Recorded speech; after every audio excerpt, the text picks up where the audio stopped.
పాలమూరుకు కేసీఆర్ అన్యాయం చేశారని ఆరోపించారు సీఎం రేవంత్ రెడ్డి. కేసీఆర్ ను పాలమూరు ప్రజలు పార్లమెంటుకు పంపిస్తే ఒక్క ప్రాజెక్టు తీసుకురాలేదన్నారు. 10 ఏళ్లు ముఖ్యమంత్రిగా ఉన్నా కూడా పాలమూరును పట్టించుకున్న పాపాన పోలేదన్నారు. పాలమూరుకు తమ ప్రభుత్వం నిధుల వరద పారిస్తుంది అన్నారు. అన్ని గ్రామాలకు తండాలకు బీటీ రోడ్లు వేస్తామని హామీ ఇచ్చారు రేవంత్ రెడ్డి. పాలమూరుని అభివృద్ధి చేస్తుంటే కొందరు కుట్రలు చేస్తున్నారని మండిపడ్డారు. పాలమూరు ఆత్మగౌరవాన్ని దెబ్బతీస్తే ఊరుకునేది లేదని వార్నింగ్ ఇచ్చారు సీఎం రేవంత్ రెడ్డి. కిలోమీటర్ల కొద్దీ కృష్ణానది ప్రవహిస్తున్నా, కృష్ణమ్మ పరవళ్ళు తొక్కుతున్నా మన ప్రాజెక్టులు పూర్తి కాకపోవడానికి కారణం ఆనాటి పాలకుల నిర్లక్ష్యం. 2009లో కె చంద్రశేఖరరావు గారు కరీంనగర్ నుంచి పాలమూరు జిల్లాకు వలస వస్తే తెలంగాణ రాష్ట్రంలో మన జిల్లా బాగుపడుతుంది, అభివృద్ధికి నిధులు వస్తాయని భావించి ఆనాడు వారిని ఆశీర్వదించి హక్కున చేర్చుకొని పాలమూరులో ఊరు లేకపోయినా, పార్లమెంటులో పాలమూరు గురించి నోరు తెరవకపోయినా మీరందరూ ఆశీర్వదించి పార్లమెంటుకు పంపించారు. కానీ 2 సార్లు 10 సంవత్సరాలు వారు ముఖ్యమంత్రిగా కొనసాగిన మన జిల్లాకు పరిశ్రమలు రాలే.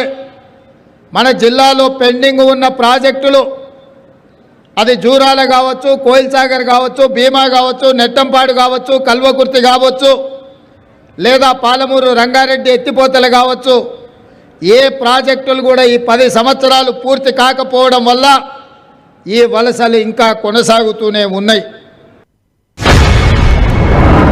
ఈ జిల్లాలో కృష్ణమ్మ ప్రవహించడమే కాదు, ఈ జిల్లా సాగునీటి ప్రాజెక్టులకు నిధుల ప్రవాహాన్ని కూడా ప్రవహించే విధంగా నిర్ణయాలు తీసుకొని ప్రతి నెల ఈ జిల్లా ప్రాజెక్టులను సమీక్షించి సంబంధిత శాఖ మంత్రికి అధికారులకు ఆదేశాలు ఇచ్చి ఈ జిల్లా ప్రాజెక్టులను పూర్తి చేయడానికి వేగంగా ఈరోజు అడుగులు వేస్తున్నాం.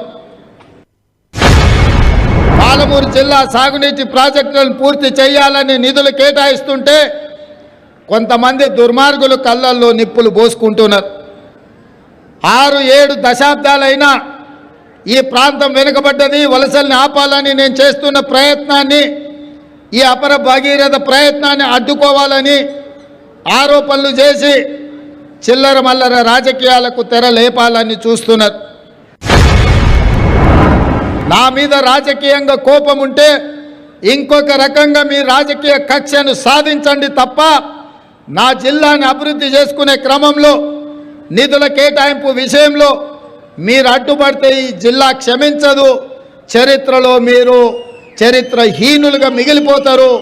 కాబట్టి ఈ జిల్లా ప్రాజెక్టులను ఎవరైనా అడ్డుకోవడానికి ప్రయత్నం చేస్తే మా పాలమూరు జిల్లా యువకులు ఎవరిని కూడా క్షమించరని చెప్పి ఈ సందర్భంగా తెలియజేస్తున్న సవినయంగా